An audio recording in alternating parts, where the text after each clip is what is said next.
నమస్తే నేను మీ Gopi welcome back to our channel. ఈరోజు మనతో వచ్చేసి వైఎస్ సత్య అండ్ ట్రూప్ ఉన్నారు. ఏంటంటే గత 2 రోజులుగా స్వాతి నాయుడు గారు వీళ్ళ మీద కొన్ని ఆరోపణలు అయితే చేశారు ఇన్స్టాగ్రామ్ ద్వారా. అసలు ఏంటి ఆరోపణలు అని వాళ్ళ ద్వారా తెలుసుకుందాం. మేడం నమస్తే మేడం. ముఖ్యంగా మీరు ఆ స్వాతి నాయుడు గారి మీద అయితే కేసు అయితే పెట్టడం జరిగింది. ఎందుకు కేసు పెట్టడం జరిగింది? తను మమ్మల్ని బ్యాడ్గా క్రియేట్ చేయడం, ఒక తన బ్యాడ్ అయి ఉండి మేము అది ఎలా చెప్పాలో కూడా అర్థం కావట్లేదు. చాలా ఘోరంగా ఉంది. అది డైజెషన్ అయితే చేసుకోలేకపోతున్నాను నేను. అసలు మీరేమన్నారు? ఆమె అలా అసలు నేను ఏమల్లే, మా అన్నదానికి కొలబరేషన్ పెట్టా. ఏం మాట్లాడారు కూడా నాకు తెలియదు. కొలబరేషన్ పెట్టమంటే అన్ని వీడియోలాగే మన కాశీల వీడియోస్ కూడా కొలబరేషన్ పెట్టారు. అలా చాలా వీడియోస్ కొలబరేషన్ పెట్టారు. అట్లా పెట్టినందుకు మమ్మల్ని బ్యాడ్ చేసి, అమ్మాయి అనగా నన్ను అనగా బ్యాడ్ చేసి, మేము ఒక బజార్ తను అట్లా క్రియేట్ చేసి చాలా బ్యాడ్గా. నాకు ఇప్పుడు ఇంట్లో మా వాళ్ళకి తెలిస్తే నన్ను స్వాతి నాయుడు అసలు మిమ్మల్ని ఏమన్నారు చెప్పండి. ఏం చెప్పాలి చెప్పండి. అది స్వాతి నాయుడు ఏమన్నారు మిమ్మల్ని? అసలు ఆ మాట ఎట్లా చెప్పాలి చెప్పండి. అది ఏమన్నారు అంటే చెప్పండి. వీళ్ళిద్దరిని కూడాను క్యారెక్టర్ అసోసియేషన్ చేస్తుంది. అసలు గొడవ ఎక్కడ వచ్చిందంటే, ఈ స్వాతి నాయుడు అనే పబ్లిక్ కదా, ఆమెని ఉప్పల్ బాలు మా టీంలో పెట్టిండు. ఫస్ట్ ఒక ప్రోగ్రామ్, ఆ ప్రోగ్రామ్ పేరు రుచి చూపిస్తానే వంటల ప్రోగ్రామ్. ఓకే. తర్వాత ఆమెని మాతో పాటు చాలా షూటింగ్స్లో ఈవెంట్స్ అన్నీ పెట్టాం. రీసెంట్గా పెద్ద బాస్ అనే షో విజ్జుగౌడ్ది, అందులో కూడా పెట్టినాం. సో ఆమె ఏమనిందంటే, మా దగ్గరకు వచ్చిన కొత్తలో ఇంతకుముందు ఇంతకుముందు వర్కర్ని, ఇప్పుడు కాదు, ఇప్పుడు నాకు పెళ్ళి అయ్యింది, పాప ఉంది, నేను అట్లా చేయడం లేదని అబద్ధాలు ఆడి సొల్లు కబురు చెప్పి మా దగ్గరకు వచ్చింది. నిజమే అనుకోని మేము నమ్మేశాం. కానీ మేము ఏ రెస్టారెంట్లకు వెళ్ళినా, ఏ హోటల్కి వెళ్ళినా, ఏ ఈవెంట్కి వెళ్ళినా మగాళ్ళ దగ్గర ఫోన్ నెంబర్లు తీసుకోవడం, వాళ్ళ ఇంటికి పిలిపించుకోవడం ఇట్లా చేస్తుంది. పబ్బులకి వెళ్ళి కూడా ఎప్పట్లాగానే అక్కడ మగాళ్ళు గోకి ఇంటికి తీసుకొచ్చి చేస్తుంది. ఈ క్రమంలో ఏమైందంటే, నాకు ఉప్పల్ బాలకి మా టీం అంతటికున్న మహిళా సంఘాల వాళ్ళు, అలాగే సోషల్ యాక్టివిస్టులు కూడా మాకు కాల్ చేసి, ఫోన్లు చేసి, అది పబ్లిక్ ప్రాసిక్యూట్ కదా, దాని మీద ఆల్రెడీ కేసులు నడుస్తున్నాయి. కరాటే కళ్యాణకు కూడా కేసు పెట్టింది. మేమందరం పెట్టాము. మనది భారతీయ సంస్కృతి అంటే చాలా గొప్పది. ఆమె ఇక్కడ సెక్స్ వర్క్ చేసుకుంటుంది, ఆ వీడియోలు తీసుకెళ్ళి క్రోమ్లో పెడుతుంది, అవి వీడియోస్ అని అంటుంది. ఈ ఇండియాలో ఇది ఇల్లీగల్. అలాంటి ఆమెని మీ టీంలో ఎట్లా పెట్టుకున్నారు అని మాకు అందరూ కూడా వేసుకుంటున్నారు. సో మేము ఆమె కొన్ని రెస్ట్రిక్షన్స్ పెట్టాము. ఈ వీడియోలు చేయకూడదమ్మా, నువ్వు అక్కడికి వెళ్ళకూడదు, ఇక్కడికి వెళ్ళకూడదు అని. మీరు చెప్పినట్టు నేను వినాలా, మీరు చెప్పినట్టు నేను చెయ్యాలా అంటూ గత 10 రోజులుగా గొడవలు తీస్తూనే ఉంది. ఇవన్నీ మీరు ఆమెకి పరిచయం లేకముందు ఇవన్నీ తెలీదా? తెలుసు. మారిపోయినాని వచ్చింది మా దగ్గరికి. అదే కదా చెప్తున్నా నేను, మారిపోయినాని వచ్చింది. సర్లే మారిపోయినంటుంది, ఎవరికైనా ఛాన్స్ ఇవ్వాలి. ఇప్పుడు పెళ్లి చేసుకుందాం సినిమా ఉంది, అందులో వెంకటేష్ సౌందర్యని ఎవరు రేప్ చేసిస్తారు, కానీ వెంకటేష్ ఛాన్స్ ఇస్తారు కదా. అలా మేము ఇచ్చాము ఆ సినిమాని ఆదర్శంగా తీసుకొని. ఇంకా ఆమె ఇంకా ఎప్పటిలాగానే కథ అనమాట. ఇంకెందుకని చెప్పేసి ఇంకా ఆమెను మేము బయటికి తోసేసాం. తోసేయడంతో ఇంకా ఉప్పల్ బాలు వైజాగ్ సత్య నన్ను బయటికి తోసేశారు కదా, నాకు ఇంకా అవకాశాలు రావు ఏమో అని అనుకుందేమో కానీ, ఇంకా పిచ్చిగా మా టీం అందరి మీద కూడా ఆమె ఎలిగేషన్స్ చేస్తుంది.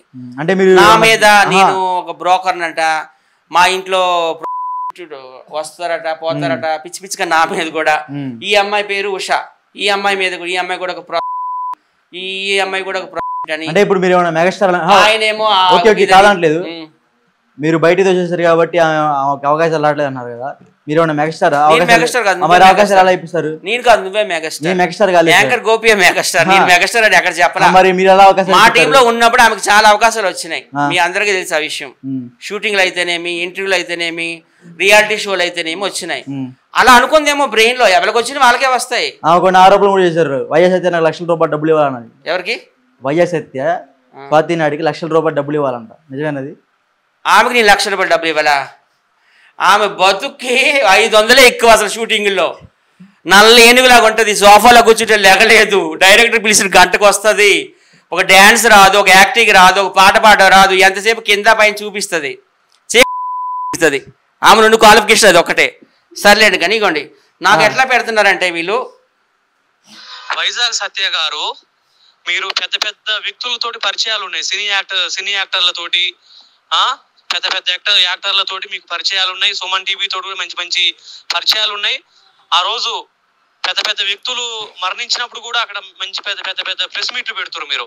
మరి అలాంటప్పుడు స్వాతి నాయుడు లాంటి ఒక తోటి ఆ గలీజు శాస్త్రులు చేసే వాళ్ళతోటి మీకు అవసరమా చెప్పండి? ఆ స్వాతి నాయుడు పిల్లకు పాలిచ్చేటప్పుడు కూడా సోషల్ మీడియాలో పెడుతుంది, యూట్యూబ్ లో పెడుతుంది. అలాంటి చెత్త చెత్త చెత్త వ్యక్తులతో మీకు అవసరమా చెప్పండి? మేము అప్పుడు నేను కరాటే కళ్యాణ్ కలిసి మేము సైబర్ క్రైమ్ లో కేసు వేసినాం ఏసీపీ ప్రసాద్ సార్ దగ్గర. కేసు వేస్తే గట్టిగా వార్నింగ్ ఇవ్వడం జరిగింది. కేసు అది రన్నింగ్ లో ఉంది. అది అట్లా మీరు ఇక నుంచి అయినా మీరు మారతారని కోరుకుంటున్నా. మారకపోతే మీ మీద గిట్ట కేసులు పడతాయి. వైజాగ్ సత్య గారు, ఇప్పుడు మేము వదిలే ముచ్చటే లేదు. ఇప్పుడు మహిళా సంఘాలు, ఏబీవీపీ, ఆర్ఎస్ఎస్, బజరంగ దళ్ వాళ్ళ దృష్టి గిట్ట తీసుకుపోతాం.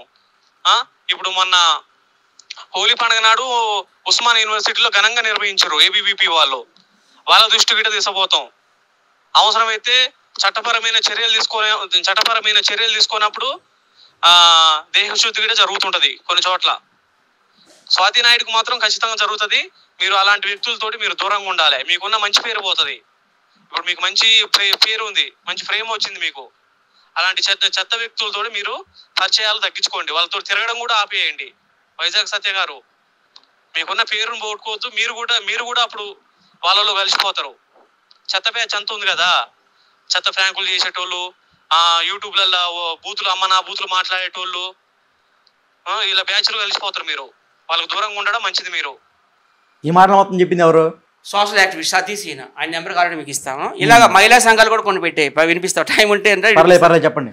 సో ఇలాగ మహిళా సంఘాలు, సోషల్ యాక్టివిస్టులు నాకు ఫోన్లు చేసి ఇట్లా తిడుతున్నారు. ఆమె ఒక పబ్లిక్ ప్రాసిక్యూట్, ఆమెను మీ టీంలో ఎట్లా పెట్టుకుంటారు అంటున్నారు. మేము ఆమె టీంలో నుండి బయటకు తోసేసాం. ఇంకా తోసేయడంతోనే ఆమె పిచ్చి అయిపోతుంది. ఇంకా నాకు షూట్లు రావేమో, వైజాగ్ సచి ఉప్పల వాళ్ళు నన్ను బయటకు తోసేశారు. వాళ్ళతో నేను ఫ్రెండ్షిప్ చేసినాక కదా 3 రియాలిటీ షోలు చేశాను, చాలా ఇంటర్వ్యూలకు వెళ్తున్నాను, చాలా షూట్లకు వెళ్తున్నాను, మూవీ ప్రమోషన్లకు వెళ్తున్నాను, పెళ్ళిళ్ళకి వెళ్తున్నాను, పేరెంటాలకు వెళ్తున్నాను. ఇంకా నన్ను ఎవరు పిల్లరేమో అని భ్రమలో బతుకుతుంది. అంతే, ఇంకేం లేదు. మొత్తం అందరినీ, ఈమెని, ఆమెని, అతన్ని, ఉప్పల బాలుని, యాంకర్ చందు, విజ్జుగౌడ్ అందరినీ ప్రతి ఒక్కళ్ళు కూడా బ్లేమ్ చేస్తుంది. అసలు మీకేమైంది ఉషా గారు? అసలు ఆమె చరిత్ర ఏంటి అందరికీ తెలుసు కదా. ఆమె ఆంధ్ర, తెలంగాణ, రాయలసీమలో ఎంతమంది మగాళ్ళు ఉన్నారు అందరిది. అంత పెద్ద పబ్లిక్ ప్రాసిక్యూట్ అయినా కానీ మేము పెట్టుకున్నాం, అవకాశం ఇచ్చాం, అయినా కానీ రెచ్చిపోతుంది. ఆమె ఏం చేసింది? ఆమె బతుకు అందరికీ తెలుసు. 20 ఏళ్ళుగా ఆమె ప్రాసిక్యూషన్ లో ఉంది. ఆమె ఈ వృత్తిలో బేగంపేటలో ఒక డీజేని పడేసింది. ఆ డీజేకి మందు పెట్టేసింది. ఆ డీజేకి తల్లిదండ్రులను దూరం చేసేసింది. ఆ డీజేని పెళ్లి చేసుకుంది. ఇప్పుడు ఒక పాపను కనింది. ఇప్పుడు ఏం పోయే కాలం. ఇప్పుడు ఎందుకు పబ్బులకి వెళ్ళాలి? పబ్బుల్లో మగాలు గోక్కోవాలి. మగాలు గోక్కుంటుంది, మళ్ళీ ఇంటికి తీసుకొస్తుంది. ఎవరైనా అడిగితే ప్రాంక్ షూట్ అండి, ఎంట్రీ అండి అంటది. కింద ఒక రూమ్, పైన ఒక రూమ్ ఉంటుంది. పైన పని కానించుకుంటుంది, డబ్బులు సంపాదించుకుంటుంది. సో ఇట్లాంటి వాళ్ళు అసలు ఏ సొసైటీకి ఏం మెసేజ్ ఇచ్చినట్టు? మన భారతదేశం అంటే ఒక సంస్కృతి, సాంప్రదాయం ఉంది. మనకు అసలు ఈ సెక్స్ వర్కులు, ఈ వీడియోలు ఇవన్నీ కూడా ఇల్లీగల్. నీకు కూడా తెలుసు కదా. అంటే మీరు చూడట్లేదు ఇవన్నీ? నేను ఎప్పుడు చూడను. క్రోమ్ ఎప్పుడు ఓపెన్ చేయను నేను. నువ్వు క్రోమ్ ఓపెన్ చేయి, మొత్తం మంది తెలుస్తుంది. ఆమె ఇంటర్వ్యూలో చెప్పింది 10,000 మందికి నుంచి. ఓకేనా? సో ఇట్లాంటి వాళ్ళకి దయచేసి మీడియా కూడా సపోర్ట్ చేయకూడదని నేను కోరుతున్నాను.